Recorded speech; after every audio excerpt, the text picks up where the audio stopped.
అగ్నికి తృప్తి లేనట్లు ఈ కోరికలు వందలు వేలు ఉంటాయి. కాబట్టి కామభోగార్థమే పరమ పురుషార్థం. కామభోగమే పరమ పురుషార్థం. దాన్ని ధనం సంపాదించాలంటే దానికి కూడా తృప్తి ఉండకూడదు కదా. కాబట్టి వాడి ధనం సంపాదన విషయంలో ఏ దృష్టి ఉంటుంది? 13వ శ్లోకం. ఇదమద్యమయా లబ్ధం ఇమం ప్రాప్స్యే మనోరథం ఇదమస్తిదమపి మే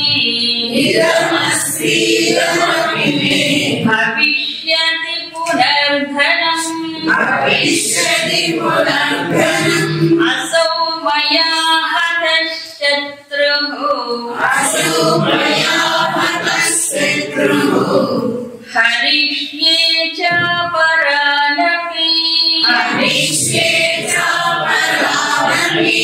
ఈశ్వరోహమహం భోగి సిద్ధోహం బలవాన్ సుఖీ.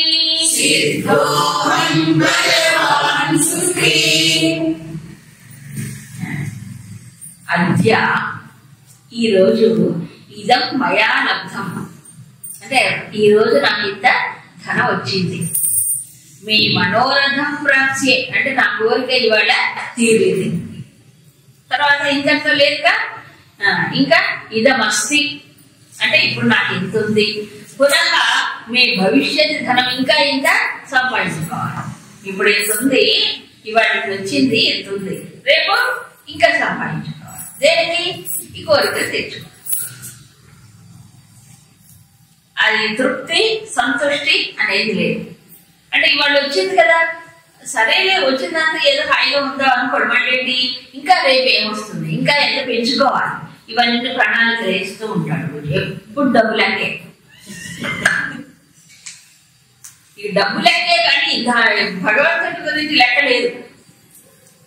ఈ ఆశ్రయుడు అంటే స్వామి జపమాలు ఇచ్చాట, వీడు బాగుపడతాడేమో జపం చేయమని జపం చేసి ఈ జపమాలు లెక్క పెట్టుకోవడంలో వాడికి విసుగు వస్తుంది అనమాట. అందరు తిప్పేస్తారు, తిప్పేస్తారు. అదే డబ్బు కట్టి ఇవ్వండి, ఎన్ని కట్టలు ఇచ్చినా లెక్క పెట్టుకోవడానికి వాడికి ఎంత ఓపిక వస్తుందో, ఎంత బాగా ఇంట్రెస్టింగ్ గా అది లెక్క పెట్టుకోవడానికి చాలా ఓపిక ఉంటుంది. ఈ జపం లెక్క పెట్టడానికి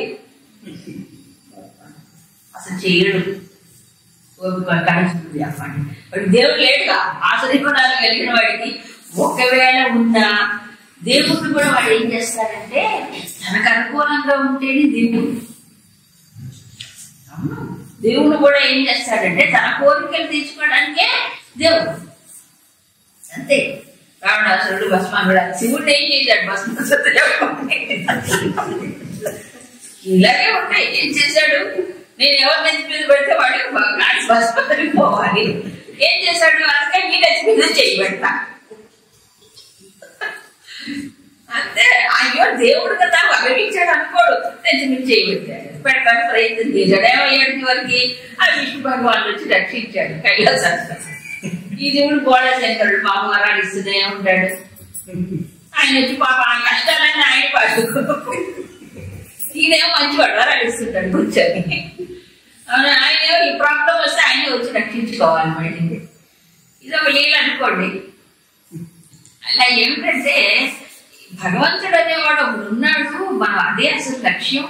కనీసం ఇప్పుడు కొంతమంది కోరికలు తీర్చుకోవాలన్నా భక్తులు ఉన్నారు చూడండి, అర్థార్థులు, తర్వాత ఏంటి ఆర్తులు. వీళ్ళు కాదు, వీళ్ళు పర్వాలేదు, మంచి వాళ్ళే, భగవంతుడిని ఆశ్రయిస్తారు.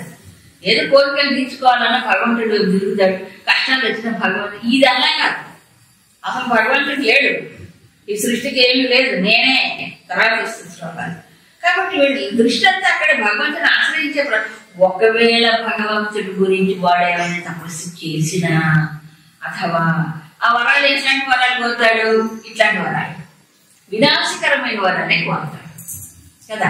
ఎంత ధనం ఉన్నా తృప్తి లేదు, ఎంతున్నా ఇంకా ఇంకా ఇంకా కావాలి.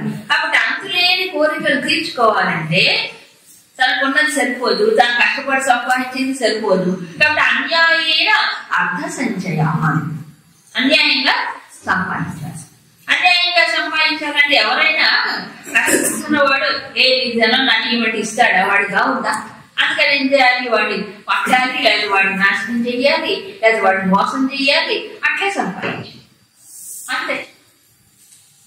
కాబట్టి మంచి మార్గంలో రాదు కదా.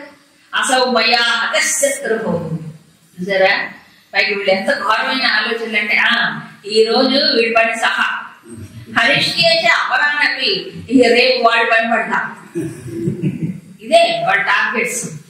ఏంటంటే ఈశ్వరు అహం, నేనే ఈశ్వరుణ్ణి, అహం భోగి, నేనే భోగాలు అనుభవిస్తున్నా, సిద్ధోహం, నేను సిద్ధుణ్ణి, నేను అనుకున్నవన్నీ సిద్ధిస్తాయి, బలవాన్ సుఖీ, నాకు మించిన బలం ఎవరున్నాడు, నాకు ఎదురెవరున్నారు. రావణాసురుడికి ఎంతమంది చెప్పారు. ఆఖరికి దూతలుగా వెళ్ళిన రాక్షసులు కూడా చెప్పారు. దూత సుఖసారులని వాళ్ళని పంపిస్తారు, తెలుసుకొనిరా ఆ రామ సైన్యం ఎలాంటిది ఏమిటి అని చెప్తే, సరే వాళ్ళు పట్టుబడ్డారు, ఎక్కడ గుర్తు చేశారు. పట్టుబడిన తర్వాత వాడు రామా రామా రామా అని వస్తే రాముడు వచ్చి వాళ్ళని వదిలిపెట్టండి, పాపం వాడు దూతలే కదా, ఎందుకు. ఇదే దూత గురించి డిస్కషన్ లో రావణాసురుడు ఏం చేశాడు, చెప్పడానికి ప్రయత్నం చేయాలి. విభీషణుడు వదిలిపెట్టమంటే వదిలిపెట్టి, లేకపోతే రాముడు వదిలిపెట్టండి పాపం దూతలు కదా, వాడిని ఎందుకు వదిలేయండి. పైగా ఏమంటాడంటే రాముడు, వచ్చారు కదా మీకు కావాల్సిన సమాచారమే కదా, వెళ్ళి మొత్తం చూసుకోండి, బాగా చూసుకొని పరిశీలించి నాన్నగారికి చెప్పండి అంటాడు రాముడు. అంటే వెళ్ళిపోయి వాళ్ళు చేపలు వేసుకొని ఎంత మంచిగా చెప్పారు రామదాసుడు, వద్దు వద్దు రాముడితో పెట్టుకోవద్దు, వాడి బలము వాడి పరాక్రమము ఇది లేదని ప్రశంసిస్తుంటారు రాముడిని. రాముడు ప్రశంసించి వాడి కోపం వచ్చేస్తుంది రావణాసురుడికి. శత్రువుని ప్రశంసిస్తున్నారు, మీ బుద్ధి లేదు, రాజు ముందు శత్రువుని ప్రశంసిస్తారా, వాళ్ళని ఇది చేస్తే ఎలా అన్నా కదా. పైగా వీళ్ళు ఏంటంటే ఏమిటంటారు, ఇప్పుడు ఈ శ్లోకం చదివితే ఇప్పుడు ఈనాటి సమాజం బాగా రిఫ్లెక్ట్ అవుతుంది ఇంట్లో. ఇప్పుడు చూడండి కొంతమంది హిట్ లిస్ట్ విన్నారు కదా, హిట్ లిస్ట్. హిట్ లిస్ట్ అంటే ఇవాళ వీళ్ళని చంపాలి, రేపు ఇంకోటి చంపాలి, ఇంకోటి. హిట్ లిస్ట్ అంటే ఇది. హిట్ అంటే కొట్టడం, తన్నడం, చంపడం. హిట్ లిస్ట్ అంటే వీళ్ళు కొంతమంది లిస్ట్ ప్రిపేర్ చేసుకుంటారు. ఈ ప్రకారం ఒక్కొక్కటి టార్గెట్ అవుతారు. వాడు చంపాలి, వీడిని చంపాలి, చంపడమే పని. మాకు వ్యతిరేకంగా ఉన్నాడు వీడు, మా దారికి అడ్డం వస్తున్నాడు వీడు, కాబట్టి ఏం చేయాలి, చంపాలి. హరిష్యేచ అపరానకి, అయ్యో నువ్వు ఇలా చంపుతుందో నీకు పాపం రాదా, పాపం పాపం అనే ఆలోచన ఉండదు కదా. మరి ఈశ్వర అంటే ఏంటి, నేనే ఈశ్వరుడు అంటే ఏం చెప్పాలి, ఇంకో ఈశ్వరుడు లేడు వాడికి, నేనే ఈశ్వరుడు అంటే ఏంటి, నేనే అన్నింటినీ కంట్రోల్ చేసేవాడు. వీడు ఏం చేస్తాడంటే డబ్బుతో కొంత ఈ ఆసురీ స్వభావం కలిగిన వాళ్ళు, రావణాసులు లాంటి వాళ్ళు తపస్సుతో కొంత సంపాదిస్తారు. వీళ్ళు తపస్సు చేస్తారు, శక్తి సంపాదిస్తారు. ఆ శక్తి ఏమైపోయిందంటే ఈ కామక్రోధాలకు లోనైనప్పుడు, వశమైనప్పుడు ఆ శక్తి కూడా దానికి అనుకూలంగానే ఉపయోగపడుతుంది. శక్తి కూడా ఏమైపోయింది, లోక కంటకులు అయిపోయి వాళ్ళని చంపాలి, వీళ్ళని చంపాలి, ఇది చెప్పయింది. కొన్ని వీళ్ళు ఏమైనా సుఖంగా ఉంటారంటే సుఖం ఉండదు. సుఖం కూడా ఎందుకు, క్షణక్షణం బతకాలి. ఎందుకని లోకం అంతా వాడికి శత్రువు, లోకం అంతా శత్రువులు. ఒకవేళ ఎవడైనా మంచివాడు అనుకుంటే తనకు అడిగి పడి ఉన్నవాడే మంచివాడు, మిగతా వాళ్ళంతా శత్రువు. సో ఈ రకంగా ధనం గురించిన ఆలోచనలు. రెండవది క్రిమినల్ థాట్స్ అంటారు చూడండి, ఇదే వాడు చెప్పారు. ఎందుకు చంపాలి, జీవులని చంపడం అనేది పాపం. పైగా దేనికి చంపాలి, వాడేదో దుర్మార్గుడైతే దుర్మార్గుడు రాడా యుద్ధంలో చంపడం కాదు ఇక్కడ, కాదు.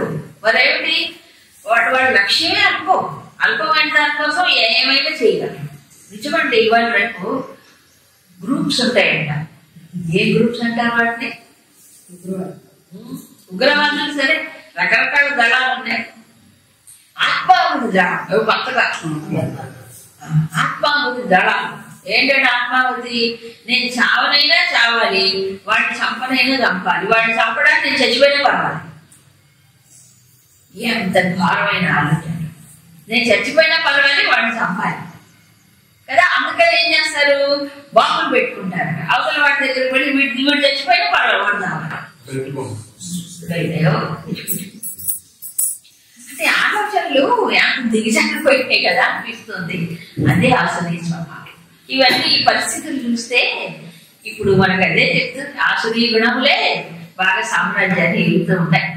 సో ఇప్పుడు తనకి తానుగా ఒక ఉన్నతమైన స్థితిని తనకు తానుగా ఇచ్చుకున్నటువంటి వాడు ఇక దాన్ని చూసుకునేది లేదు, లోపాన్ని తెలుసుకునేది లేదు. నేను ఈశ్వరుడు. వాడు హిరణ్య కశ్యపు. నమో నారాయణాయ. ఆడ్యోభిజనవానస్మి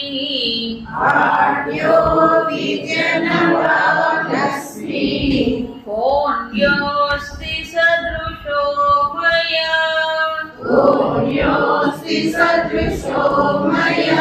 యక్ష్యే దాస్యామి మోదిష్యా యజ్ఞాన విమోహితాః.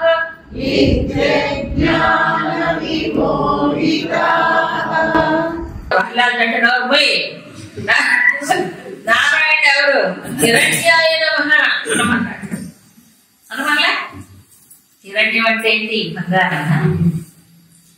ఇప్పుడు అందరూ హిరణ్యాయ నమః నారాయణ నమః అనేవాళ్ళు. ఇదే కావాలి కదా మనకి, ఇదే. అందుకే చూడండి, ధనలక్ష్మి వందాలు, సౌభాగ్యలక్ష్మి వచ్చాడు, ధనలక్ష్మి కుబేర యంత్రాలు ఎక్కువైపోయింది. ఒకప్పుడు లేదు, కుబేర యంత్రాలు లేనే లేదు. ఇప్పుడు కుబేరుడే దేవుడు, నారాయణ కాదు, కుబేరుడే. మరి లక్ష్మి అంటే ఏ లక్ష్మి, ధనలక్ష్మి కావాలి. మళ్ళీ మహాలక్ష్మి వద్దు, కొండ ఉంటేనే లక్ష్మి. అప్పుడు కొండ అంటే తెలుసు కదా, ఇలా పాయింట్స్, ఆ లక్ష్మే కావాలి మళ్ళీ మనకి. పాయింట్ లక్ష్మి రామచంద్ర. ఇది సంగతి. తర్వాత యక్ష్యే దాస్యామి మోదిష్యా.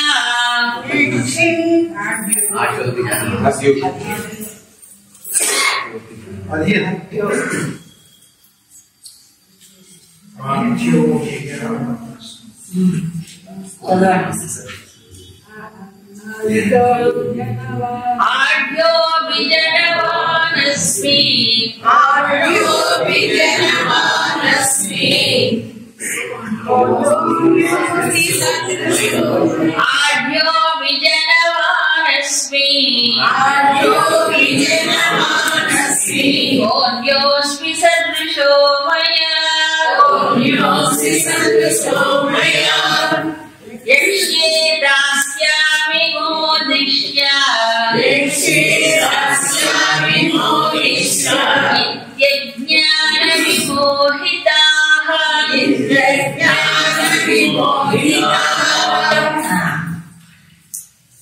ఏంటన్నారు, కోన్యోస్తి సదృశ అంటే నాతో పోలిన వాడు ఎవడు. ఇప్పుడు నేను ఈశ్వరుడే అనుకుంటాడు వాడు.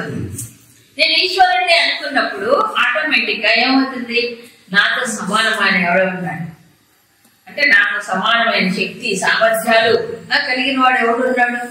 ఆడ్యోభిజనవానస్మి. ఏంటి నా కుటుంబం, నేను ఎక్కడ పుట్టాను అనుకున్నారు, నా కుటుంబం, నా వంశం ఏంటి. ఇదే విషయంలో రావణాసుడు అంటాడు, నేను విశ్రాముడి పుత్రుడిని. వైశ్రాముడు అంటాడు విశ్రాముడి పుత్రుడిని.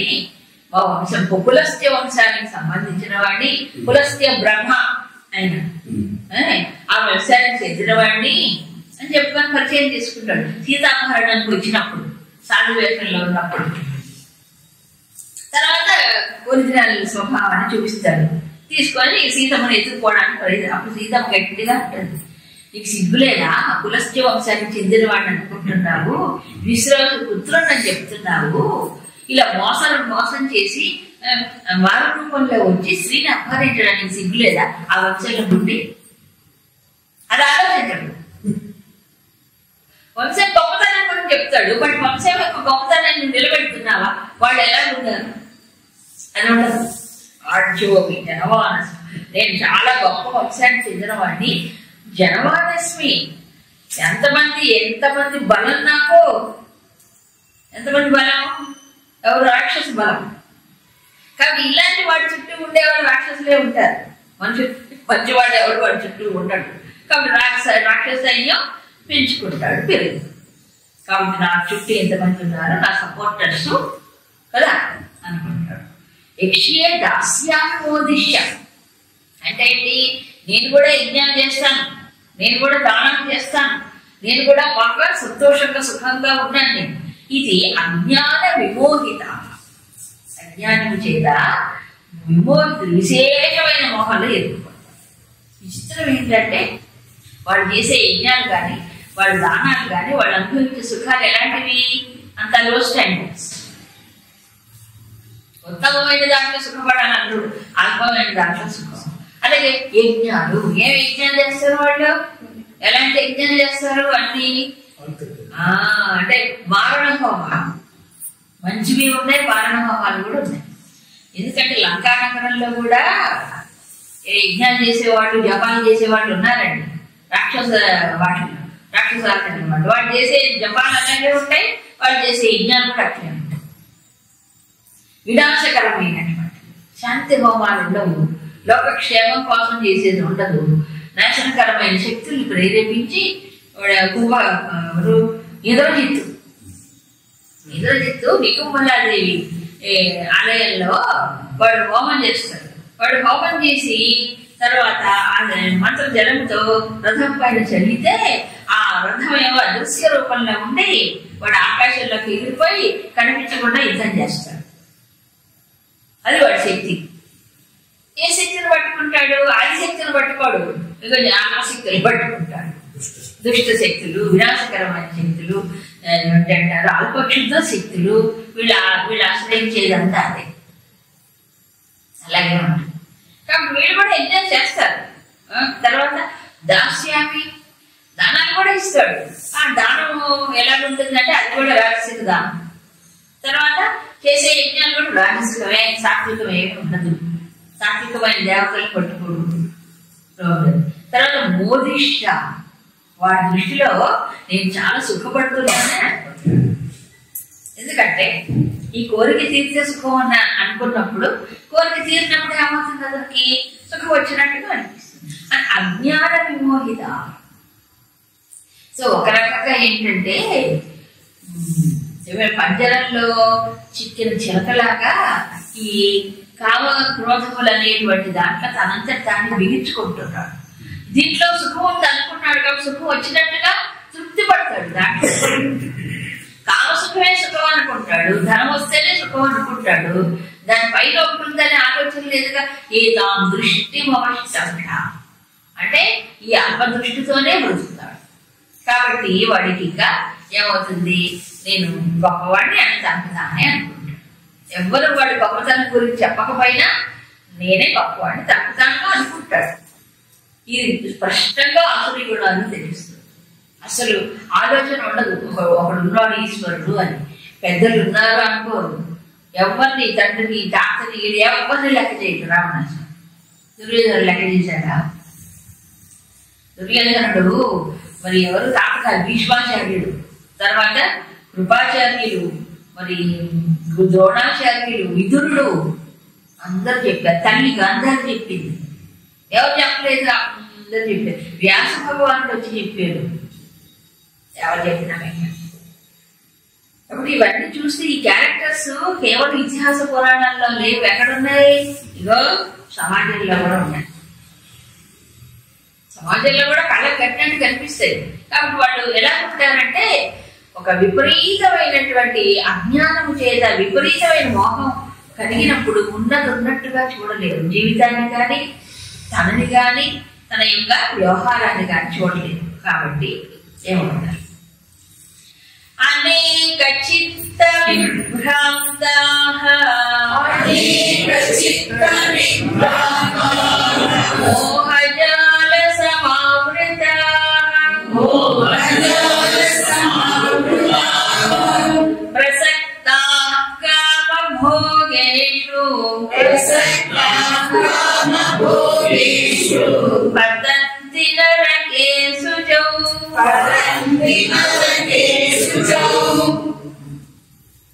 అనేక చిత్త విభ్రాంత అంటే చిత్తము రకరకాలైన భ్రాంతులు సృష్టించుకుంటుంది. భ్రాంతిలో పడిపోతారు చిత్తం. తర్వాత మోహజాల సమావృత పొయిటిగా వర్ణించారు. మోహజాలం అంటే వల వల మోహం అనే వలలో చిక్కుకుపోతారు పూర్తిగా. తర్వాత విభ్రాంతి భ్రాంతిలో ఇరుక్కుపోతారు. ఒకటి కాదు రెండు కాదు అనేక చిత్త విభ్రాంత. తర్వాత కామభోగేషు ప్రసక్త కామభోగాలలో బాగా సక్తాహాలే ప్రసక్తం అంటే బాగా తగ్గిపోతారు. తర్వాత అశుచౌ నరకే పతంతి ఎక్కడ పడిపోతున్నారు? నరకంలో పడిపోతారు. నరకం అంటే చచ్చిపోయిన తర్వాత కాదు, ఇక్కడ బతికొండ కన్నా. ఈ విషయాన్ని అధ్యాయంలో చెప్తాడు చివరి. ఏది నరకం అని. నరకం అని అనుకుంటాము అక్కడెక్కడో ఉంది కదా, తర్వాత వచ్చేది జీవుడు వెళ్ళిపోయిన తర్వాత వచ్చేది. ఇక్కడే ఉంది నరకం, ఎక్కడో లేదు. ఈ కామభోగాల్లో ఇరుక్కుపోవడం, ఈ మోహంలో ఇరుక్కుపోవడం, కామక్రోధాలు ముఖ్యం అనుకోవడం. సో వీటిల్లో ఉన్నప్పుడు అది నరకమే, అది సుఖము కాదు. అందుకే అశుచి వ్రత అని చెప్పాడే, అదే వాడి వ్రతం. ఇంకప్పుడు ఏమవుతున్నాడు? నరకంలోనే వాడు. సో నరకం అంటే ఏంటి? ఇప్పుడు నరకం అంటే స్వర్గం అంటే సుఖాన్ని ఇచ్చేది అనుకున్నా. నరకం అంటే ఏంటి? మామూలు దృష్టిలో దుఃఖాన్ని కలిగించేది నరకం. కానీ విచిత్రం ఏంటంటే మోహం ఉన్నప్పుడు, తర్వాత భ్రాంతి ఉన్నప్పుడు అని దుఃఖం అనుకోడు. ఏమనుకుంటాడు? అది సుఖం అనుకుంటాడు. దాంట్లోనే నాకు సుఖం వస్తుంది, అవన్నీ ఎంత పెంచుకుంటే అంత సుఖం అనుకుంటాడు. ఇప్పుడు జరిగేది అదే. కాబట్టి ఇప్పుడు మెటీరియలిస్టిక్ విషయం ఒక రకంగా చెప్పాలంటే మెటీరియలిస్టిక్ విషయం అంటే భౌతికవాదం. భౌతిక సుఖమే సుఖం అనుకున్నప్పుడు మనస్సును కూడా చూసుకోవట్లేదు. విచిత్రం చూడండి, ఎన్ని కోరికలు, ఎన్ని భ్రాంతులు, అది తీరకపోతే ఎంత రోషం, ఎంత క్రోధం, ఇవన్నీ డిస్టర్బెన్సే కదా. కూర్చొని ఆలోచించేటప్పుడు ఆలోచన అవకాశం ఎక్కడుంది? మోహం అంతా చుట్టుకుంటే భ్రాంతిలో ఉన్నటువంటి వాడు కూర్చొని ఆలోచిస్తాడా? లేదు. కాబట్టి విజృంభిస్తాడు. దేనికోసం? అంతే, నా ఒక్కడి సుఖము కోసము. నేను ఒక్కడు సుఖంగా ఉండాలంటే ఎన్నైనా తప్పులు చేస్తాను. తప్పులు అనుకోడు, అసలు ఆ దృష్టే రాదు. ఎంతమంది అయినా బాధపడతారు. దానికి అడ్డవచ్చిన వాళ్ళందరినీ బాధపడతారు. ఎవరు? కంసుడు ఒకటే ఒక మాట విన్నాడు. ఆకాశవాణి చెప్పింది అంతే. ఎంతమందిని చెప్పారు తెలుసండి?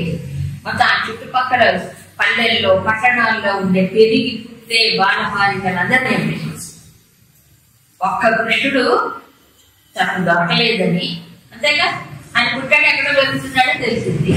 కాబట్టి ఆ ఏజ్ గ్రూప్ వాళ్ళందరినీ చెప్పమన్నాడు. పూతన్ని పంపించేసి ఒకటే రెండా ఎక్కడెక్కడ వేదాలు చదువుతారో, ఎక్కడెక్కడ యజ్ఞాలు జరుగుతాయో అవన్నీ నాశనం చెయ్యండి. తగ్గిరాకం అంతా ఇది. కాబట్టి ఎందుకంటే వేదాలలో, గోవులలో, బ్రాహ్మణుల్లో మరి విష్ణువు ఉంటాడు, భగవంతుడు ఉంటాడని నమ్మకం కదా.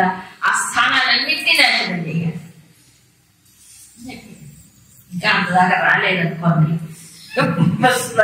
ఇంకా కుదరలేదు. కుదిరితే అదే జరుగుతుంది. ఇప్పుడు కనీసం ఏదో పుణ్యకర్మం చేయడానికి కొంత ఆస్కారం ఉంది. రాగానే మరి అలాగే అవుతుందేమో తెలియదు. అసురులు పెరిగినప్పుడు అలాగే అవుతుంది. ఇప్పుడు కొంత స్టార్ట్ అయింది.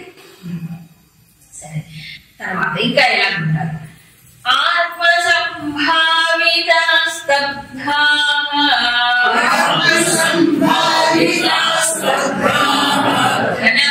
ఘనమానవదాన్వితా యజంతే నామయజ్ఞైస్తే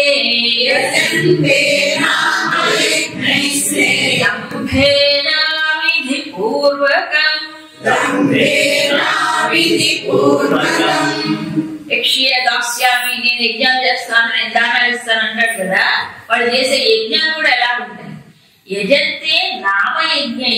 నామయజ్ఞం ఏంటండి? కొత్త యజ్ఞం కాదు, పేరుకే యజ్ఞం.